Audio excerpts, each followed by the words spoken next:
This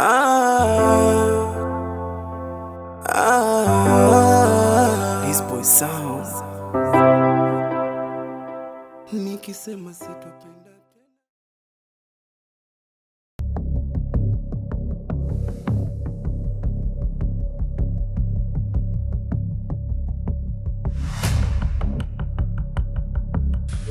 Shanta. Naamini una mwezi hapa kazi.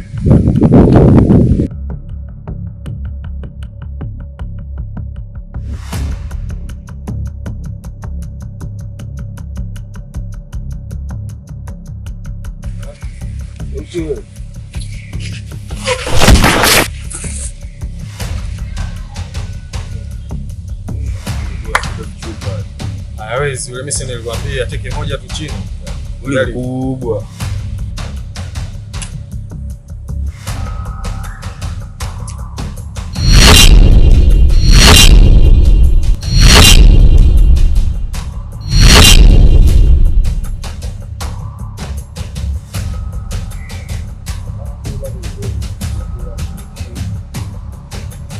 Anaweza.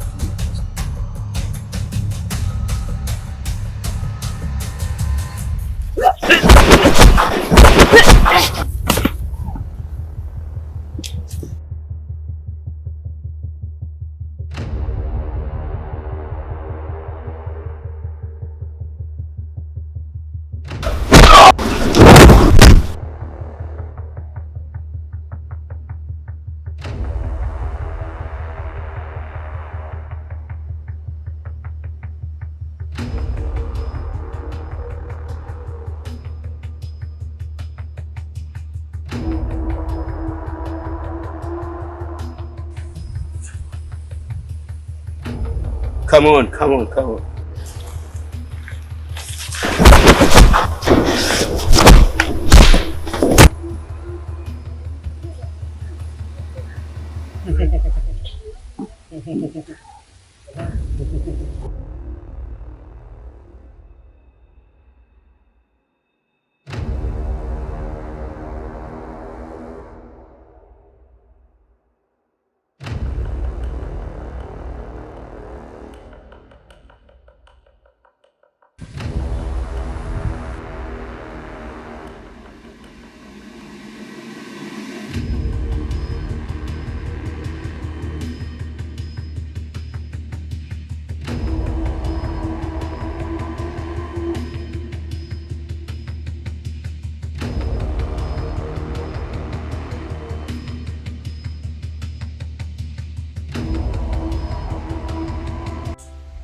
Unajua mkuu, hii kazi niliyopewa ina changamoto sana.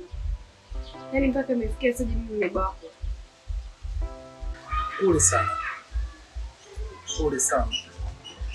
Lakini labda nikwambie kitu kimoja. Sawa. Kazi zetu hizi za utumishi wa wananchi zina changamoto kubwa sana tena sana. Hasa kwa nyinyi watoto wa kike. Mwisho wa siku unaweza kukuta hadi ukakata tamaa na usitamani tena kufanya hii kazi. Yaani hapo ndio mwanzo unapambana. Sio, unanielewa vizuri?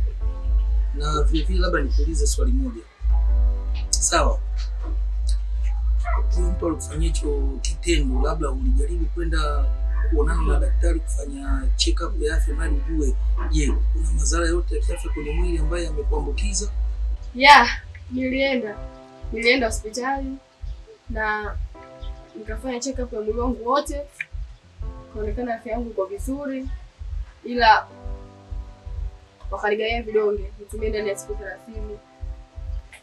Kama nikuambia kwamba yani hapo ndio mwanzo wa mapambano, kwamba tuhakikishe kwamba huyu mtu aliyekufanyia hiki kitendo, sawa, yani uwe karibu naye sana kwa sana kaka kabisa, yani usimchukie wala nini, yani umuoneshe ule ukaribu hali ya juu. Lakini niko naomba nipumzike kidogo kwa ile tatizo lililotokeza, au hii kazi akabidhiwe mtu mwingine. Kumbuka kwamba umekula kiapo, sawa? Ulisema utalitumikia jeshi kwa hali na mali, kwa shida na raha, changamoto na kila kitu. Huwezi kufanya hivyo. Na kumbuka kwanza kwenye ule mtaa kuna wahalifu wengi sana. Kwa hiyo uwezi kusema kwamba ndio na hivyo, na kati jeshi linakutegemea. Mimi kama mkuu wako wa kazi nimekuamini wewe na nimekuteua wewe ufanye kazi hii nani ya upelelezi kwenye ule mtaa, hadi tukamilishe hii kazi yetu. Kwa hiyo jambo unasema sasa hivi hapana, achana nalo. Kumbuka kile kiki hapo ambacho ulichokula mbele ya Mungu. Unaomba mama, endelea kuwa mkakamavu, jeshi linakutegemea wewe. Sio, unanielewa vizuri? Sawa. Wewe bwana wewe. Mwana mpotevu. Wewe lakini mbona umekuwa mashaka? Kwa nini unatufanyia hivi sisi ndugu zako? Yaani sijui nikwambie nini, sijui tukupe adhabu gani na sijui ama tukutambueje. Yaani umefichwa wapi? Kumbe yani uko mjuu. Ukaamua kwamba sasa familia huitaki tena, umetutelekeza. Hutaki watu wajue taarifa zako. Unapatikana wapi? Yaani ni nini shida yani? Unajua sijakuelewa, ila kwanza nikupe heshima yako kwanza. Shikamoo kwanza. Marahaba. Maana toka nimesimama hapo na yazungumza kwangu yote mageni, siyaelewi. Sasa sijajua kuna mtu unanifananisha naye haura. Mimi nikufananishe wewe tena? Ndugu yangu atoka nitoke nikufananishe wewe kwamba sikujui au ndo watu wawili afu mimi eti niamini hicho? Wewe una shida gani? Au ndo staili mpya umekuja nayo kwamba sasa umevunja undugu kabisa? Sasa mimi ndo nikuulize wewe ndo una matatizo gani? Kwa sababu wewe ndo umeanza kunifananisha mimi na kusikiliza sikuelewi. Na kuuliza unachoniambia tena bado sikielewi. Shida nini? Sielewi.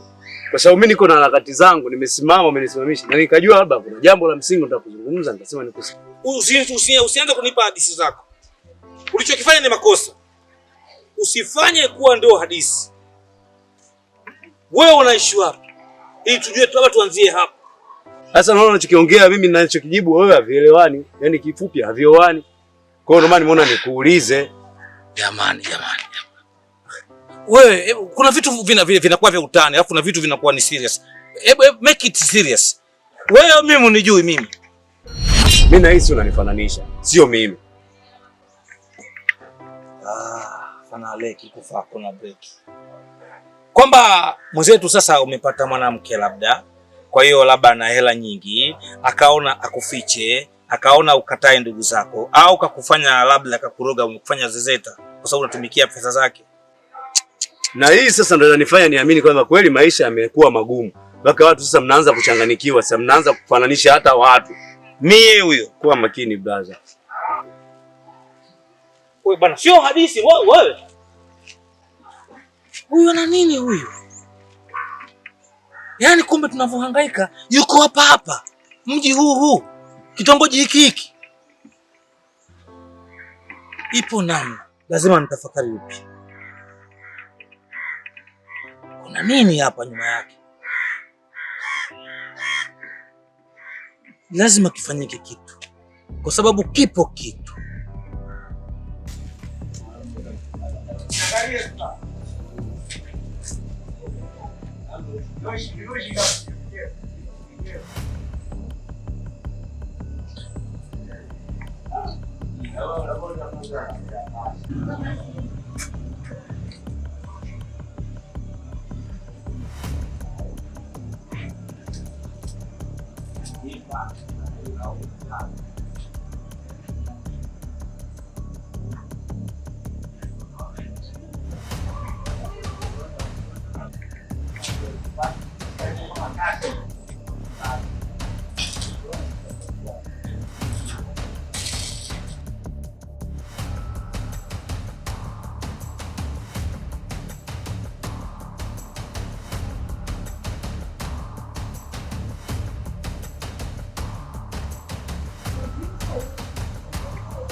kidogo. Jamani, hodi. Hodi kidogo. Wewe. Ona sasa kidogo. Yaani mimi nabisha hodi, wewe umekaa ndani kabisa kama unisikii kidogo. Mwanangu, punguza dharau kidogo. Unajua kama kukusaidia nimekusaidia vya kutosha sana kidogo. Sasa naona sasa unaniletea dharau kidogo. Mimi nabisha hodi, kumbe uko ndani umelala tena usingizi kidogo. Haya. Wewe unajua kodi ya humu ndani shilingi ngapi kidogo? Sasa mimi makosa yangu hapa. Sasa ndio kulaumu ndio ni kulaumu wewe. Maana wewe jana hujatoa ripoti kama urudi, umetoka tu unashinda kutoa taarifa kama leo sitorudi. Haya, mimi kaacha mlango wazi hapo mpaka usiku. Nimefika mida fulani nashtuka na kuja kukuta mtu ambaye anataka kuibia. Nimemkumbusha hapo kakimbia na uli ndani na watu nikafunga mlango. Sasa je, kama tungeibiwa una? Sikiliza wewe. Nimekuvumilia, nimekuchoka kidogo. Na kama umetoka choka humu ndani kidogo. Narudia tena kidogo. Kama umetoka choka kidogo. Mtu nimekusaidia, bado usaidiki kidogo. Labda ukuibe na wewe kidogo. Lakini sio eti nirudi hapa nikute TV haipo kidogo. Wewe upo ndani kidogo. Mimi sidhani kama nitakuelewa. Hata Jamhuri ya Muungano wa Tanzania sidhani kama inaweza kukuelewa kidogo. Labda kama kuiba waibe na wewe mwenyewe ukiwemo ndani wa kutoe kidogo. Nikienda polisi niseme nimeibiwa TV kidogo. Nimeibiwa mtu kidogo. Nimeibiwa kabati, nimeibiwa na hela, nimeibiwa na godoro pamoja na kitanda kidogo. Eti niibiwa TV, wewe uko ndani kidogo. Haya, nje kwa wewe ungenielewa. Kaka, unajua mimi sielewi ya. Mimi huwezi kunielewa kiurahisi kama unavyojua kidogo. Wanaweza kunielewa mimi kidogo. Ni wale wenye di zao mbili kidogo. Wale ndio wanaweza kanielewa mimi kidogo. Haya, umesimama mlangoni kidogo. Unajua kabisa mimi natakiwa niingie ndani kidogo. Wewe umesimama mlangoni kidogo. Sawa, samahani. Sahani bakuli kidogo. Bado umefungua mlango umekaa mlangoni kidogo. Mimi naingiaje ndani kidogo? Leo sikuelewi yani. Sikuelewi kabisa. Utanielewa baadaye sana kidogo.